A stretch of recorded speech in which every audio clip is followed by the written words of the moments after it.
Salmos 91 al 95. ¿Qué es entender? Según una de las definiciones, es percibir y tener una idea clara de lo que se dice, se hace o sucede, o descubrir el sentido profundo de algo. ¿Y por qué os estoy comentando esto? Porque vamos a observar cómo si entendemos mal las escrituras nos puede llevar por el mal camino y en cambio si las entendemos bien, pues todo va a ir por el buen camino. Ahora me entenderéis. Entonces, en el Salmo 91, que es donde lo vamos a observar, se titula Bajo las alas divinas y es un salmo didáctico, es un salmo que se utiliza para enseñar y trata sobre la protección del justo. Entonces, algo que se suele destacar es que el salmista se refiere a Dios como su refugio, Yahvé es mi refugio, y nos aparece un nuevo nombre por el que se le llama a Dios, que es Elión, que es lo mismo que el Altísimo, el más alto, o también esto está simbolizando, se refiere a la máxima autoridad y poder en el universo. Así que sí que en muchas ocasiones ha salido el Altísimo, pero Elión no había salido aún. Y luego vuelve a nombrar a Shaddai, que lo vimos sobre todo en los primeros libros de la Biblia, simbolizando o representando al Dios omnipotente. Aunque la traducción más clara es el de la montaña o del desierto. La idea central del Salmo 91 básicamente es que aquellos que buscan refugio y protección en Dios están cuidados y amparados por Él. Esto es en lo que se resume todo el Salmo. Pero lo interesante aquí es que en los versículos 11 y 12 es donde se tienta a Jesús. Son los versículos que usa el diablo para tentar a Jesús. Entonces, por eso os comentaba el entendimiento, la importancia de entender y que es fundamental el entendimiento correcto de las Escrituras, porque si interpretamos algo mal, pues podemos llegar a hacer cosas muy malas y que no tienen nada que ver con Dios. Así que es muy importante que nos formemos, que las estudiemos, que preguntemos, sobre todo una que me tengo que aplicar a mí y que me está costando es encontrar un guía espiritual para que pueda preguntarle cualquier duda, pero pues gracias a Dios de momento hasta que llegue puedo ir investigando y buscando y pues formándome por mi cuenta.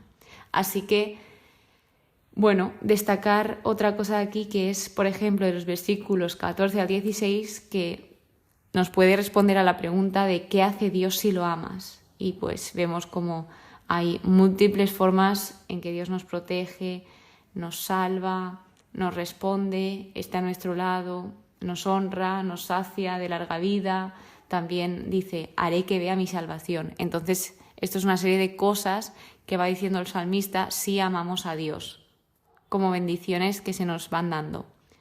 El Salmo 92 se titula El Cántico del Justo y este es uno de los de la doctrina de los sabios, que en esta ocasión trata la ruina del impío y la exaltación del justo. Este salmo estaba compuesto y sigue estando compuesto para el día del sábado, que el día del sábado es el día de reposo y adoración para los judíos. En este tiempo todos seguían siendo judíos, entonces este fue concretamente escrito para este día y pues lo que se destaca aquí es que es bueno dar gracias a Dios, también alabar a Dios con música y canciones, que es importante, que destaca que está bien adorar a Dios, pero también la importancia de la música, de cantarle al Señor. También destaca lo grande que son las obras de Yahvé, como dando testimonio, se nos invita a dar testimonio de todo lo que vamos siendo testigos de las obras que va realizando el Señor. Y también se nos deja como un recordatorio de que aunque veamos a las personas que son injustas, que son malvadas, prosperar, se va a hacer justicia y que el prosperar de estas personas es aparente, parece que están prosperando, pero luego no tiene nada que ver. Entonces, pues lo que nos sigue diciendo el salmista es: me dotas de la fuerza del búfalo, aceite nuevo derramas sobre mí.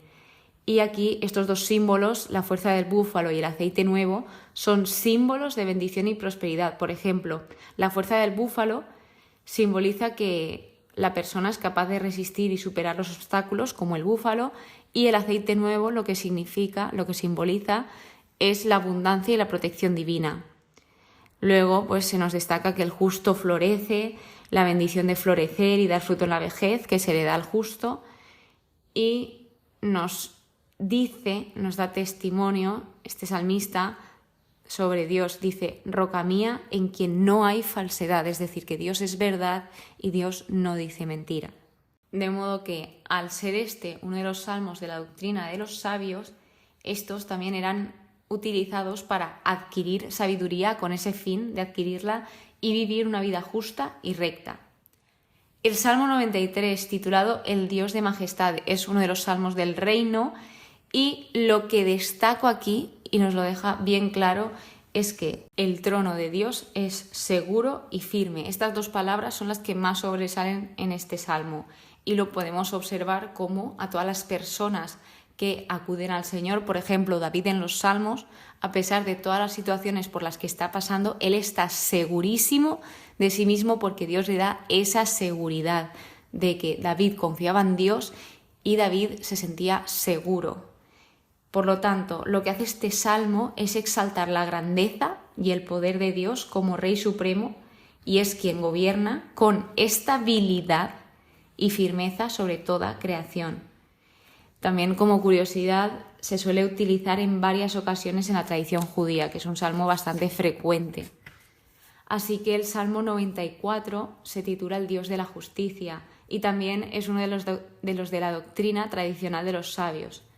Aquí hay varios puntos que quiero tratar. Por ejemplo, empieza diciendo que es el Dios de la venganza, y cuando se refiere a venganza en estos términos, se refiere a que Dios es justo y que va a actuar para hacer justicia en su tiempo. Es decir, no se refiere a la venganza humana, sino a la venganza divina, que es que se hará justicia. Por eso es fundamental que sepamos entender las Escrituras, que estudiemos, que investiguemos, porque en mi caso, la primera vez, al llevar tanto tiempo estudiando la Biblia, pues podía entender que era algo de justicia, y de hecho se ve como varias personas piden venganza, y a mí esto me extrañaba. Entonces, pues poco a poco vas estudiando, vas investigando, y te das cuenta que no es lo mismo lo humano que lo divino. Así que lo mejor es preguntar e informarse. Luego también, pues, se encuentra describiendo acciones de malvados, y también hay algo que destaco y me gusta mucho cómo lo expresa, y es como lo que dan a entender los malvados, dicen que Dios no ve, dicen que Dios no escucha, y os voy a compartir de los versículos 9 al 10. Dice: el que implantó la oreja no va a oír, el que formó los ojos no ha de ver, el que corrige a los pueblos no ha de castigar, el que enseña a los hombres no conocerá. O sea, esto pues refiriéndose a todas las personas que dicen: buah, si tu Dios eso no ve, no escucha, tal. Pero al final nos deja bien claro en estos versículos que Dios siempre está presente, que Dios siempre está ahí, y luego en el versículo 11 nos lo remarca: Yahvé conoce los pensamientos del hombre, sabe que solo son un soplo. Entonces, pues Dios todo lo ve, todo lo escucha, y pues Él es todopoderoso. Así que luego habla sobre los rectos de corazón, que para explicarlo un poco más son los que se esfuerzan por vivir una vida íntegra y justa, una vida coherente y siguiendo las enseñanzas del Señor, siguiendo su palabra. Y luego el salmista reconoce que si Yahvé no viniese en su ayuda, pronto habitaría en el silencio. Es decir, admite que Dios lo protege, que Dios lo ayuda, que Dios está ahí con él, sacándole de cualquier apuro. Y luego también lo vuelve a remarcar: cuando digo, vacila mi pie, tu amor, Yahvé me sostiene. Que cuando nos vamos a caer, Dios siempre está ahí para levantarnos, y a veces incluso para no dejarnos caer. Entonces, por ejemplo, al final del Salmo, yo también malentendí unas cosas, y a lo que se refiere con los últimos versículos, en específico el último, es que Dios juzgará a los malvados, haciendo en este salmo, así como conclusión, un contraste entre malvados y los justos, que esto lo suele hacer mucho el libro de Salmos, suelen contrastar cuál es la conducta del justo y cuál es la conducta del impío o del malvado. Entonces, por eso os digo que es muy importante comprender las escrituras, estudiarlas y no, una vez que lo leo, es esto lo que he entendido, es esto con lo que me quedo. No, nunca, eso es un error muy grave. De hecho, en mi caso, pues tal vez no, creo que imposible que una persona llegue a comprender todas las escrituras al completo, porque es un libro, como diría yo, lleno de misterios, lleno de sabiduría. Así que pues esto es poco a poco ir estudiando, ir aprendiendo y sobre todo formarse. Y por último, el Salmo 95 es un invitatorio. Y aquí, como curiosidad, me di cuenta que animaba a cantar salmos al Señor, a clamar con salmos al Señor. Y creo que es la primera vez que aparece la palabra salmos dentro del libro de Salmos. En un salmo me refiero. Y luego nos deja claro que todo es de Dios, que todo fue formado con sus manos, que nos creó, que estamos llamados a rendir culto y expresar nuestra devoción, nuestra sumisión a Dios, y que se nos vuelve a decir que ojalá escuchéis hoy su voz. Y ojalá de verdad sepamos escuchar a Dios, nos quitemos todos los miedos, todas las inseguridades, todas las vergüenzas, porque si lo escuchamos a Él, poco a poco las cosas nos irán mejor, porque al final lo que un padre quiere para su hijo es lo mejor. Y luego acaba como si fuese Dios hablando, o sea, lo cita entre comillas, y va hablando de la desobediencia y falta de fe del pueblo de Israel en el pasado. Entonces, pues como hemos ido viendo, esto se trata de entender, de ir poco a poco y para que no se dé ningún malentendido, ya que se ha visto a lo largo de la historia que las personas que han malinterpretado la Biblia, que no la han comprendido bien, pues han hecho todo lo contrario a lo que se dice en las Escrituras. Por eso es muy importante también orar, pedirle al Señor sabiduría, entendimiento y poquito a poquito Él, si es su voluntad, nos la irá dando. Así que muchísimas gracias por escucharme. Espero que paséis muy buen día y que Dios os bendiga.